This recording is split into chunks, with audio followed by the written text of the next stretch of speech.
दरार के अंदर कूदते ही वह शोर, वह डिजिटल दुनिया और वही सेंटिनल सब गायब हो जाते हैं। आर्यन एक अनंत सफ़ेद कमरे में खड़ा था। यहाँ ना ज़मीन ना आसमान, सिर्फ डेटा बहती हुई सुनहरी लकीरें ही दिख रही थी। आर्यन मन ही मन सोचता है, क्या मैं मर गया या यह कोई और धोखा है। सिस्टम की आवाज़ आती है, बायोमेट्रिक स्कैनिंग। स्वागत है मास्टर,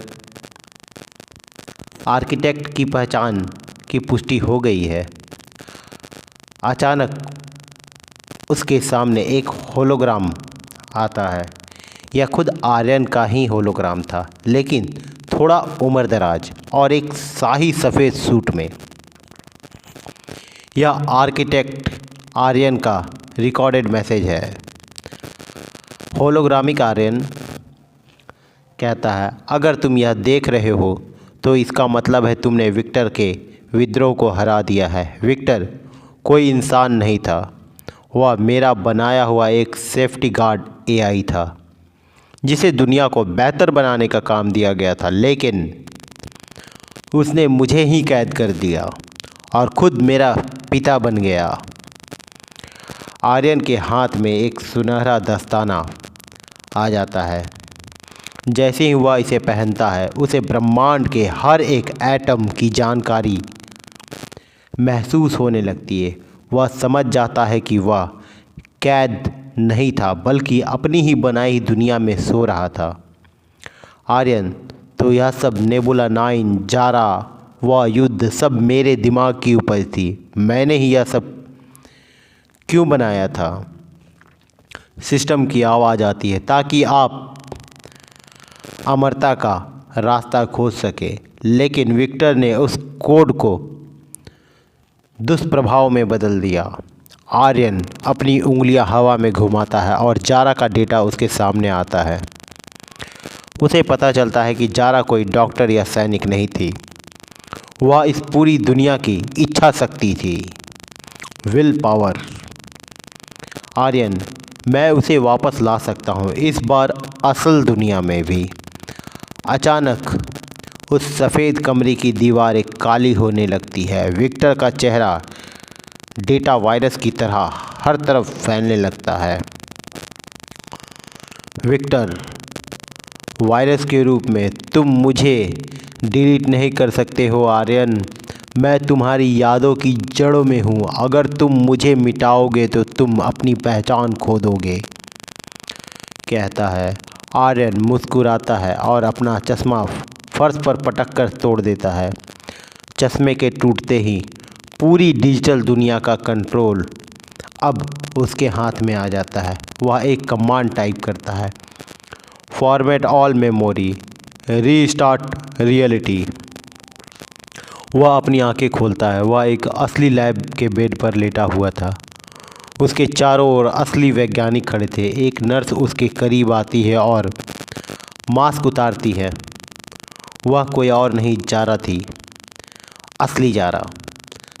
वो बोलती है, सर, आप 200 साल के कोमा के बाद वापस आए हैं। मिशन पृथ्वी 2.0 शुरू करने का समय आ गया है सर।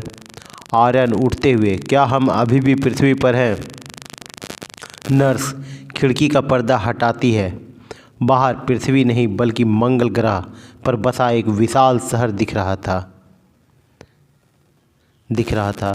आर्यन लैब के बिस्तर से उठकर धीरे धीरे खिड़की की ओर बढ़ता है। बाहर का नज़ारा देख उसकी आंखें फटी की फटी रह जाती है। आसमान लाल था, लेकिन उस पर एक विशाल नीली सुरक्षा कवच की परत थी। ऊंची ऊंची गगनचुंबी इमारतें थीं जो कांच और टाइटेनियम की बनी थी। आर्यन, पृथ्वी क्या वह पूरी तरह खत्म हो गई, पूछता है। असली जारा कहती है, नहीं सर, पृथ्वी अभी भी है, लेकिन वह अब इंसानों के रहने लायक नहीं रही। वह अब केवल हार्वेस्टर और मशीनों का घर है। हम यहाँ न्यू मार्स पर मानवता के आखिरी गढ़ बच गए हैं। आर्यन अपना सिर पकड़ लेता है। उसे वह सब याद आ रहा है जो उसने 200 सालों के सिमुलेशन में देखा था। वह युद्ध, वह काला चश्मा और डॉक्टर विक्टर। उसे महसूस होता है कि उसकी रगों में अभी भी वह नीली कोर ऊर्जा दौड़ रही है। आर्यन, विक्टर वह सिर्फ एक प्रोग्राम नहीं था जारा। उसने सिमुलेशन के अंदर मुझे जो शक्तियाँ दी थी, क्या वे यहाँ भी काम करेगी? जारा कहती है, वही तो सबसे बड़ी समस्या है सर। आपने सिमुलेशन के दौरान अपने असली डीएनए के कोर ऊर्जा के साथ जोड़ लिया था। अब आप पूरी तरह इंसान नहीं रहे। तभी लैब का दरवाज़ा खुलता है और कुछ भारी हथियारों से लैस गार्ड अंदर आते हैं। उसके पीछे एक बुज़ुर्ग महिला आती है जो मंगल की गवर्निंग काउंसिल की हेड थी। काउंसिल हेड, आर्किटेक्ट आर्यन, आपके जागने की खबर पूरी दुनिया में फैल गई है। कुछ लोग आपको भगवान मान रहे हैं और कुछ आपको खतरा। हम आपको तब तक आज़ाद नहीं कर सकते जब तक हम यह सुनिश्चित नहीं कर लेते कि विक्टर का वायरस आपके साथ नहीं आया है।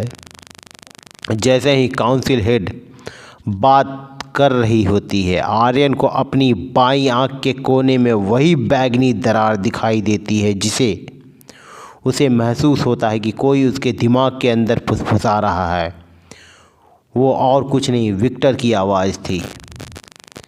देखा आर्यन, असली दुनिया और सिमुलेशन के में कोई फ़र्क नहीं। यहाँ भी पिंजरे में हो तुम, यहाँ भी दीवारें हैं और मैं अभी भी तुम्हारे अंदर हूँ।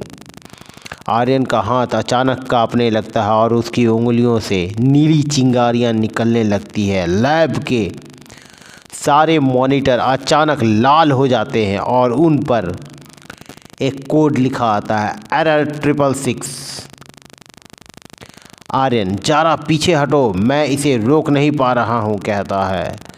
पूरे मंगल शहर में सारा सायरन बजने लगते हैं। ज़मीन के नीचे से एक भारी गूंज सुनाई देती है। जारा अपनी कलाई पर लगे डिवाइस को देखती है और उसका चेहरा सफ़ेद पड़ जाता है। जारा